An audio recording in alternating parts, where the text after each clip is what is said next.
Bom, nós vamos resolver aqui 4 exemplos dessa introdução, desse conteúdo novo de ondulatória, né? Então aqui nós temos dois gráficos que representam um comportamento ondulatório. A primeira coisa importante a observar quando você tem um gráfico que representa um comportamento ondulatório é verificar o que ele está indicando como medida no eixo horizontal, né, dos gráficos. Se vocês perceberem no primeiro gráfico, eu estou medindo distância em metros, que eu estou chamando de x. Nesse segundo gráfico, eu estou medindo o tempo em segundos, né? Bom, o que diz a questão? Uma onda transversal propagando-se pelo espaço é representada pelos gráficos xy e yt, nos quais y representa a amplitude. A amplitude é essa máxima posição a partir do equilíbrio que a onda pode subir, né? Ou descer. A gente sempre pensa em amplitude em módulo. Então, eu nunca vou pensar a amplitude do ponto mais alto até o ponto mais baixo. É sempre do ponto 0 até o ponto mais alto ou até o ponto mais baixo em módulo, né? E aí ele fala, né?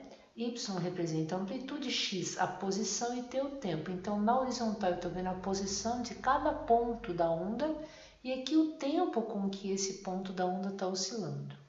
Após a análise dos gráficos, determine, letra A, o comprimento de onda dessa onda. Lá no vídeo nós vimos que comprimento de onda nós vamos simbolizar pela letra grega lambda, né? E o que representa o lambda? A distância entre um ponto até o próximo ponto de repetição da onda. A gente viu que o ponto mais alto da onda a gente chama de crista.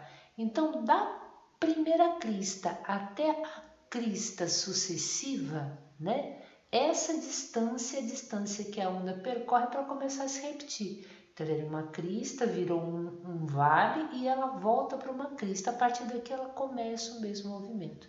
Então, a distância de crista a crista corresponde a um comprimento de onda, do mesmo jeito que de um vale até o próximo vale também corresponde a um comprimento de onda. Se a gente observar com um pouquinho de cuidado, ele não deu a distância de vale a vale nem de crista a crista. Ele deu a distância entre um vale e uma crista, né?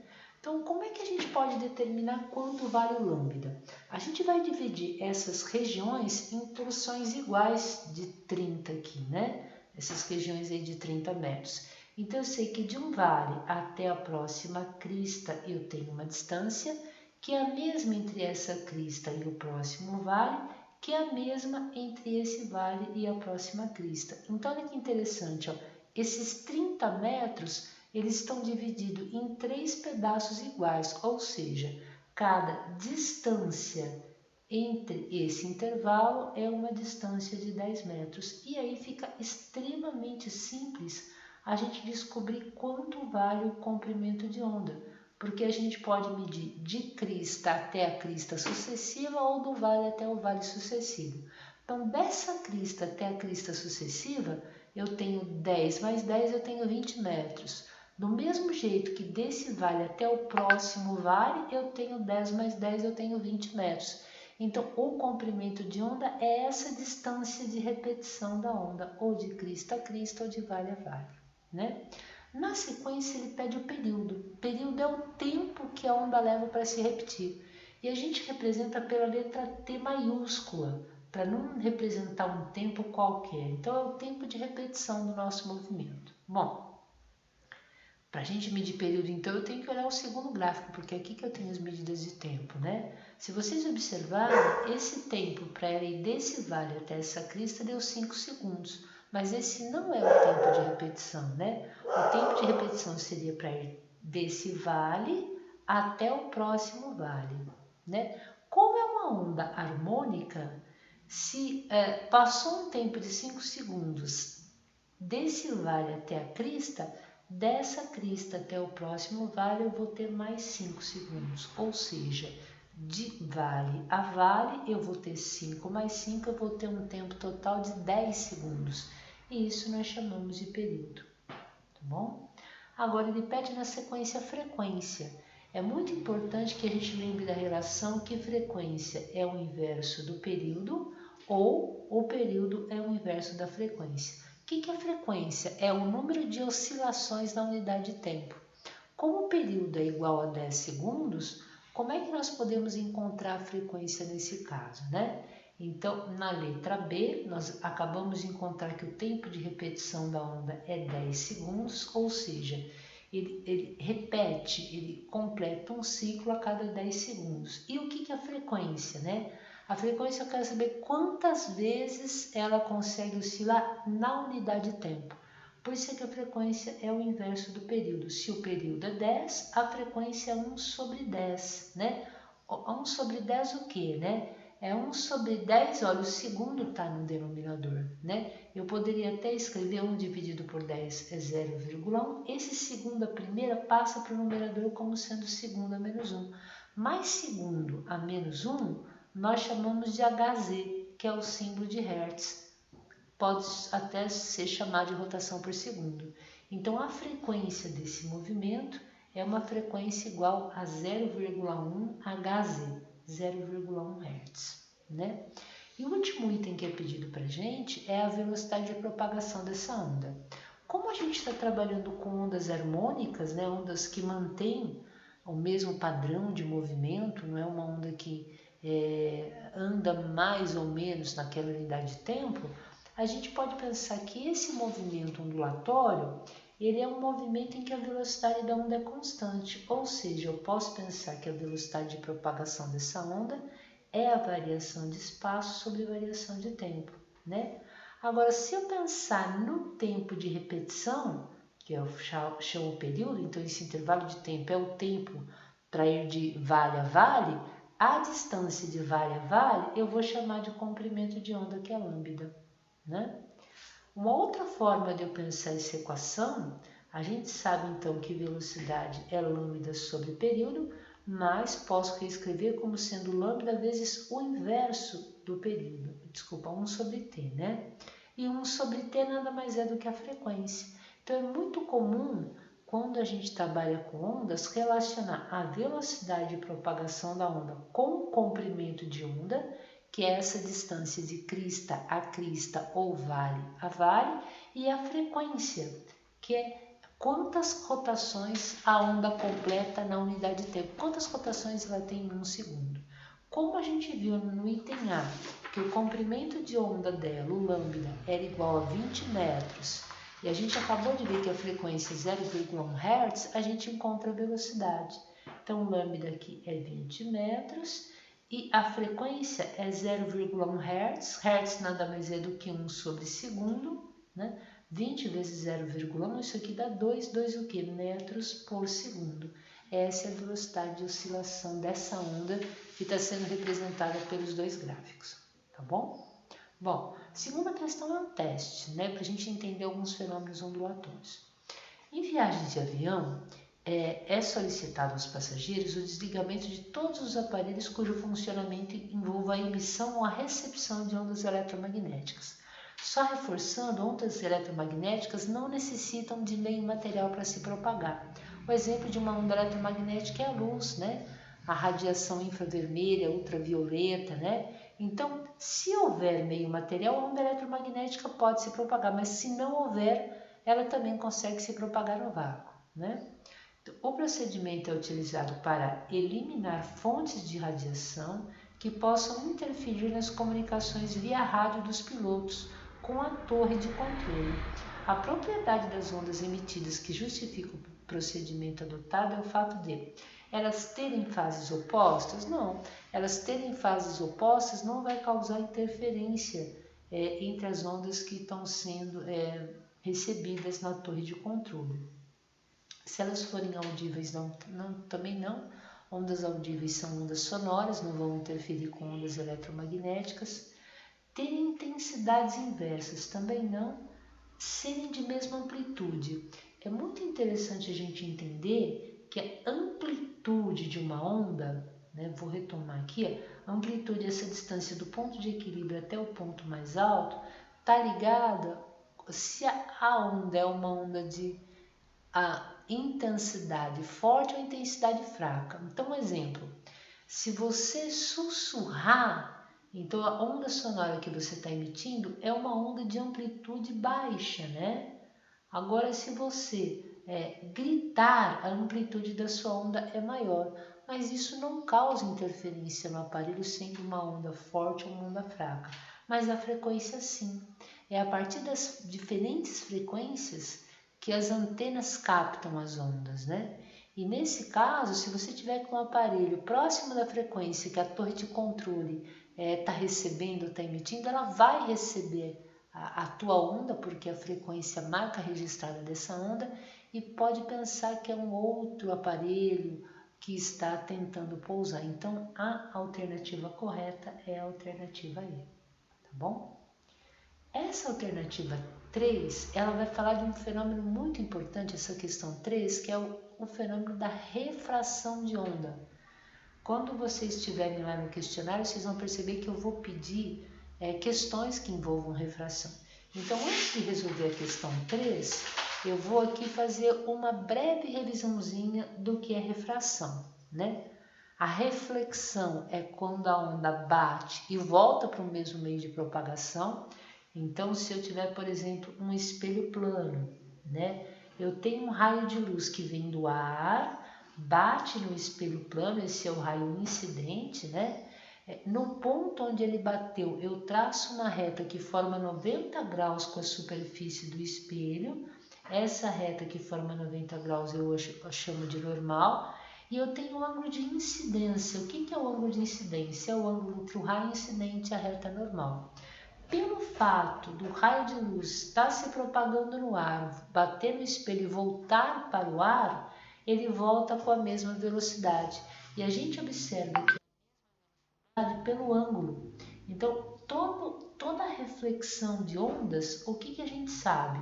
Como não muda o meio de propagação, o ângulo de incidência é igual ao ângulo de reflexão, né? O que não acontece quando a gente tem a refração. Então, a refração ocorre quando a onda muda o seu meio de propagação. Exemplo, ela está se propagando no ar e passa a se propagar para o vidro, ela está no ar e vai para a água, da água para o vidro, né? Então, é interessante a gente observar que nesse caso, se eu tenho a onda se propagando no meio 1 e ela consegue se propagar para o meio 2, então eu vou ter muito parecido o raio de onda incidente. Então, o raio de onda incidiu na superfície. Nesse ponto de incidência, eu traço uma reta que forma 90 graus com a superfície de incidência, que nós chamamos, né? Nós temos o ângulo de incidência no meio 1, que eu vou chamar de I1, é o ângulo. E muito importante que esse ângulo é com a reta normal.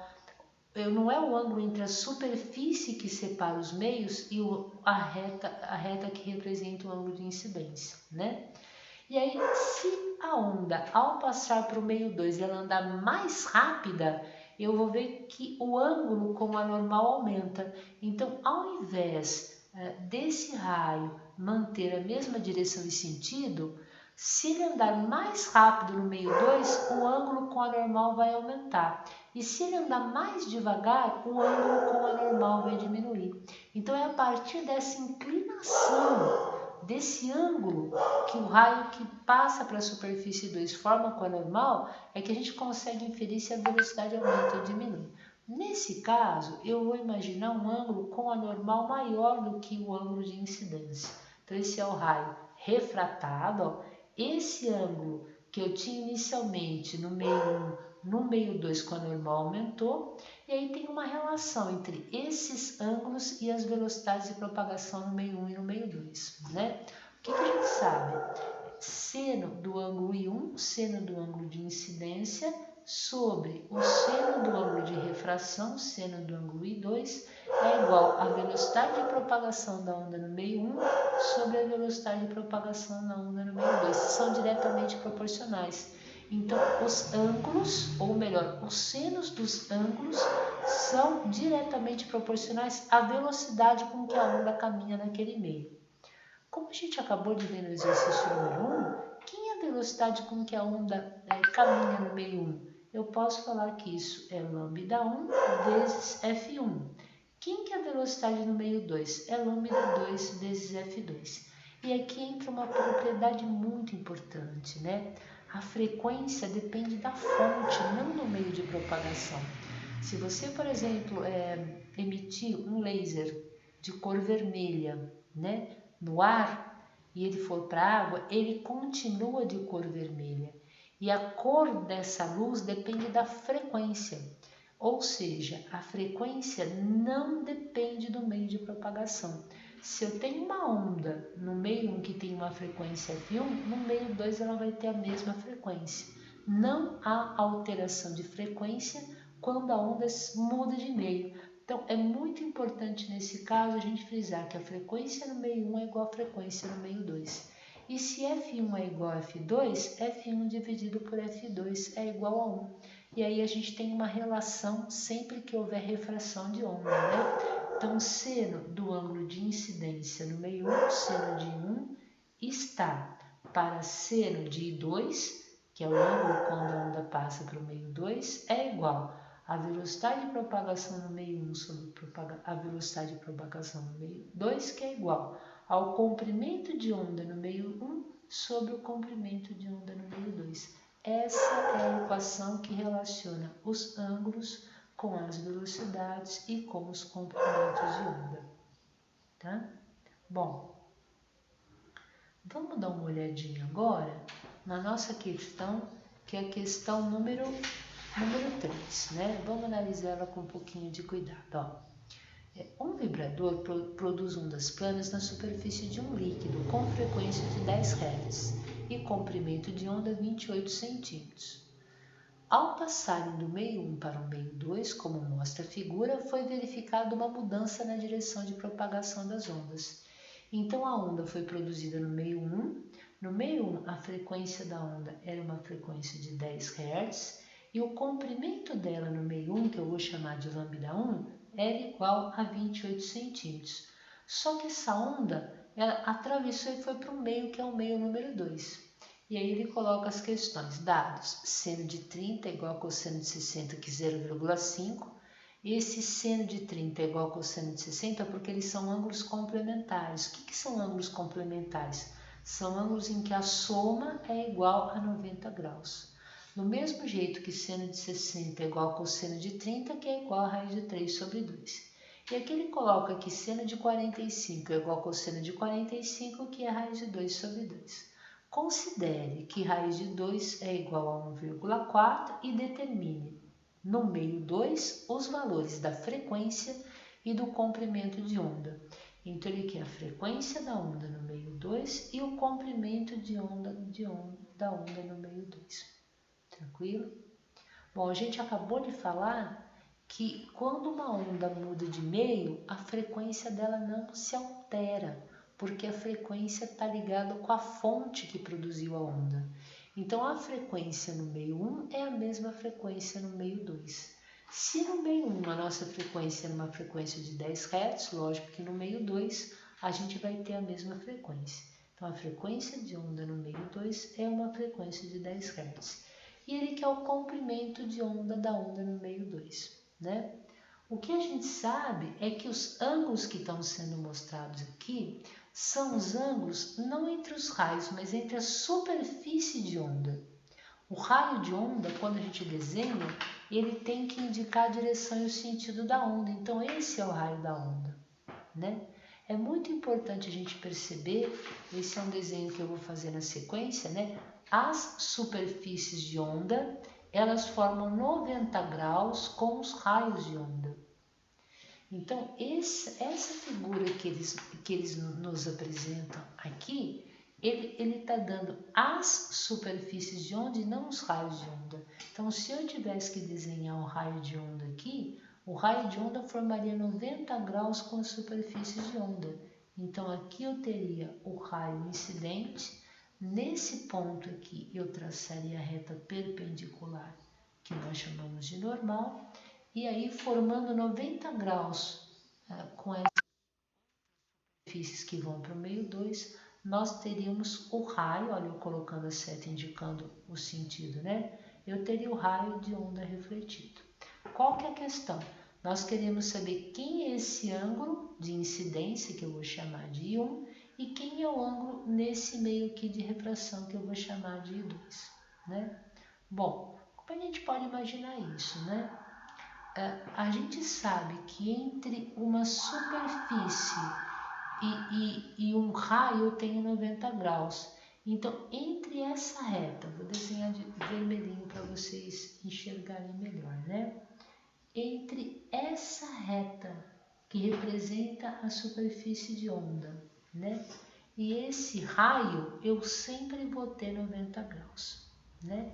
Se entre a reta pontilhada e a reta horizontal eu tenho 90 graus, se esse ângulo é 45, esse aqui também é 45 graus, porque os dois formam 90, né?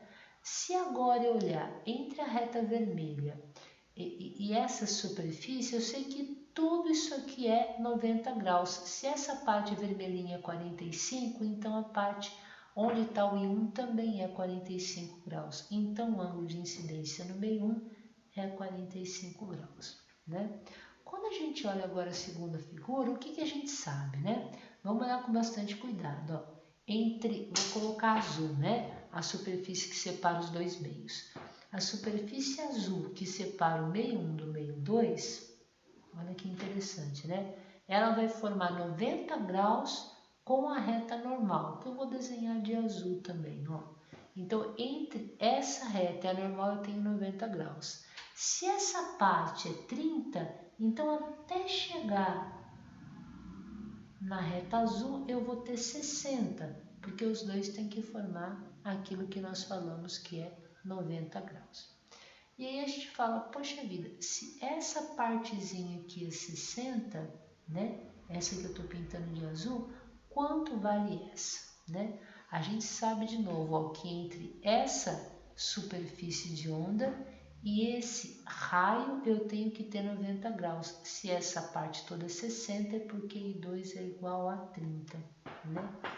Ou seja, e isso é uma coisa, é um detalhe importante. Eu já vi pessoas errarem questões na FUVEST por não compreender esse conceito direito, né? Quando eu tenho raio de onda, eu olho o ângulo entre o raio de onda e a normal. Quando eu tenho a superfície de onda, então eu olho o ângulo entre a superfície e o meio de separação entre os dois locais, né? Por isso é que I1 é 45 e I2 é 30. E aí a gente pode usar a relação que nós vimos, né? Se nós temos que o ângulo I1 é um ângulo de 45 graus, nós temos aqui, né? O ângulo I2 é um ângulo de 30 graus. Nós temos o lambda 1, a gente consegue achar o lambda 2. Eu posso tirar essa parte de meio da nossa equação e falar que seno de 1 dividido por seno de 2 é igual a lambda 1 sobre lambda 2. Nós temos I1 e 2 lambda 1, nós vamos achar lambda 2, né? Então, vamos resolver aqui usando a expressão, né? Eu vou ter, então, que seno de 45 sobre seno de 30, isso aqui vai ser igual a lambda 1, que é 28 centímetros, sobre lambda 2, que é o que ele está pedindo, tá bom? Seno de 45 é raiz de 2 sobre 2, seno de 30 é meio, deixa eu colocar uma setinha aqui, isso aqui é igual a lambda 2, desculpa, né? Lambda 1, que é 28, desculpem, sobre lambda 2, que é o que eu quero achar, né? Aqui é 28, né? Como eu tenho fração sobre fração, como é que nós aprendemos, né? Nós vamos manter a fração de cima e multiplicar pelo inverso da de baixo. Então, nós vamos ter que raiz de 2 sobre 2, que é a fração de cima, a gente vai multiplicar pelo inverso da de baixo. Se a de baixo é 1 dividido por 2, nós vamos multiplicar por 2 dividido por 1. Isso aqui é igual a 28 sobre lambda 2. Né? E aí, olha, o 2 que está multiplicando cancela com o 2 que está dividindo. O que nós vamos ter, né? Nós vamos ter raiz de 2 sobre 1 é igual a 28 sobre lambda 2, né? E aí é só multiplicar cruzado. Então, raiz de 2 vezes lambda 2 é igual a 28. Então, raiz de 2 lambda 2, raiz de 2, lambda 2, isso aqui é igual a 28. Raiz de 2 está multiplicando, passa dividindo, então quem que é o nosso lambda 2? É 28 dividido por raiz de 2, né? Vou terminar aqui em cima, só para economizar a caderna, tá? Então, a gente encontrou lá que o nosso lambda 2 é igual a 28 dividido por raiz de 2. A gente sabe que nunca pode deixar um resultado na forma de fração com raiz no denominador. Então, a gente vai racionalizar o denominador, multiplicando por raiz de 2 em cima e raiz de 2 embaixo, né? Ou seja, o nosso lambda 2 é igual a 28 raiz de 2, 28 raiz de 2 sobre raiz de 2 vezes raiz de 2 dá raiz quadrada de 4, que é 2. E a gente pode simplificar. 28 dividido por 2, nós vamos ter o quê? 14 raiz de 2 centímetros. Eu não vou trocar a raiz de 2 pelo fator que ele deu, eu vou deixar dessa mesma forma, tá? Então, esse exercício que nós fizemos de refração é um exercício extremamente importante, né? Nós vamos trabalhar com ele no questionário, então eu peço que vocês tenham bastante atenção, tá? Bom, a última questão que nós vamos resolver é uma questão que vai falar de duas ondas que se encontram. Então, vamos entender, né? A figura mostra um fenômeno ondulatório produzido por um dispositivo de demonstração chamado tanque de ondas, que nesse caso são gerados por dois martelinhos que batem simultaneamente na superfície da água. Olha que interessante, 360 vezes por minuto. Então eu tenho dois martelinhos, eles batem simultaneamente na superfície da água e o primeiro martelinho gira essas ondas concêntricas. O que eu posso imaginar que é essa região mais clara, né? Eu posso imaginar que é uma região em que eu tenho um acúmulo de cristas. E a região mais escura é a região onde eu tenho vales. Então, eu vou ter cristas e vales, né? Se eu pensar na onda, então eu vou ter um conjunto de cristas, um conjunto de vales, um conjunto de cristas e um conjunto de vales. Tanto em volta do primeiro martelinho quanto do segundo martelinho, né? Sabe-se que a distância entre dois círculos consecutivos das ondas geradas é de 3 centímetros. Puxa vida, né? Se eu falar que essa parte clarinha é uma crista e essa outra sequência, outro conjunto de cristas, qual a distância de uma crista até outra crista? É o comprimento de onda. Então, essa distância entre dois círculos consecutivos, que é 3 centímetros, nada mais é que o comprimento de onda da nossa onda, né? Outro detalhe que ele falou é que os martelinhos batem 360 vezes por minuto. Essa é a frequência da onda, né? É quantas vezes há o movimento na unidade de tempo. Então, a frequência são 360 vezes a cada 1 minuto. Só que a gente não trabalha com a frequência em minuto, a gente trabalha com a frequência em hertz, né? Então, nós temos 360 batidas, né, a cada 1 minuto, e 1 minuto tem 60 segundos, né? Se eu cancelar o zero com zero, 36 dividido por 6, eu vou ter 6, que multiplica 1 vezes segundo a menos 1, mais segundo a menos 1, segundo a mais 1, quando ele passa para o numerador, é que ele vira o segundo a menos 1, e o segundo a menos 1 é o hertz. Então, eu tenho uma onda cujo comprimento de onda é 3 centímetros e cuja frequência é uma frequência igual a 6 Hz, né? Tanto a onda do primeiro martelinho quanto a onda do segundo martelinho. Se eu quero encontrar a velocidade de propagação dessa onda, a gente sabe que velocidade é o lambda vezes a frequência, V igual a lambda vezes F. O lambda é 3 centímetros e a frequência é 6 Hz. Hz é 1 sobre segundo, né? 3 vezes 6, 18, ou seja, 18 centímetros por segundo. O que é interessante a gente observar que nesses pontos em que as ondas se encontram, eu tenho pontos de interferências construtivas e destrutivas. Então, quando a parte clara de uma onda se encontra com a parte clara de outra onda, eu tenho crista mais crista. Então, eu tenho uma interferência do tipo construtiva. quando duas ondas se encontram em fase, ou seja, uma é crista e outra também é crista, as cristas se somam e eu tenho uma interferência construtiva. No ponto onde eu tenho uma parte clara se encontrando com a parte escura, ou seja, uma crista encontra um vale e eu tenho uma interferência do tipo destrutiva, né?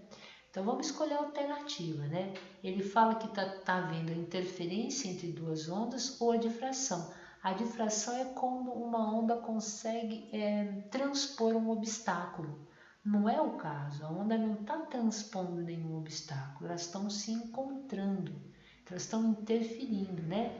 Então há interferência entre as duas ondas circulares que se propagam com velocidade de 18 centímetros por segundo, 9 ou 2. A gente acabou de ver que as ondas se propagam com velocidade de 18 centímetros por segundo. Então, a alternativa correta é a alternativa A, tá bom? Espero que esses exercícios, a resolução desses exercícios, ajudem vocês na hora do questionário. Um beijo.